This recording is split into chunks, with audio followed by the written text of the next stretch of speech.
The Chinese President Xi Jinping is in Switzerland for a series of high-level talks. He was received by the new UN Secretary-General Antonio Guterres at the Palace of Nations. In his keynote address to the United Nations office, the Chinese president said that the world is in an era of challenges and risks like terrorism, and the only way to overcome them is for all nations to work together. China has taken up a key pillar in the international community. The UN Secretary-General mentioned that China has taken up a range of development projects and taken part in preventive diplomacy as well.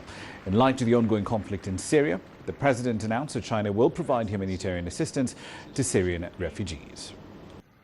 当前难民数量 The number of refugees has hit a record high since the end of the Second World War. While tackling the crisis, we should also get to its roots. Why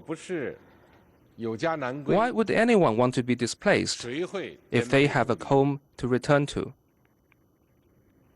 UNHCR and the International Organization for Migration should act as the coordinator to mobilize the whole world to respond effectively to the refugee crisis.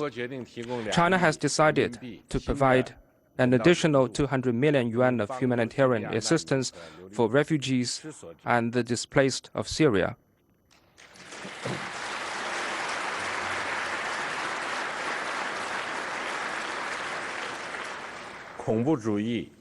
As terrorism and the refugee crisis are closely linked to geopolitical conflicts, resolving conflicts provides the fundamental solution to such problems. Parties directly involved should return to the negotiating table, and other parties should work to facilitate talks for peace. And we should all respect the role the UN plays as the main channel for mediation. Pandemic diseases such as bird flu, Ebola, and Zika have sounded the alarm for international health security.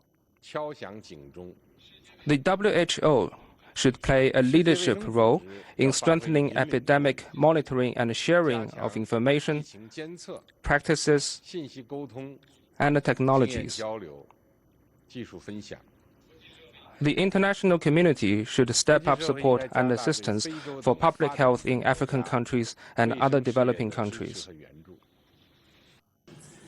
China was a key player in creating the conditions for the historic Paris Agreement to be signed.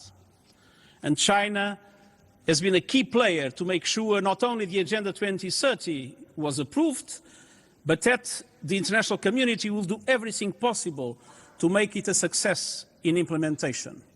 China is very strongly linked to the two biggest success stories of international diplomacy in the last decades. But under your leadership, Mr. President, China has taken a number of other very important initiatives for global development. The launch of the Asian Infrastructure Investment Bank, the Peace and Security Trust Fund that supports the UN and the developing countries. Very important initiatives around the One Belt, One Road project, aiming at building infrastructure to support global development and global trade around the world.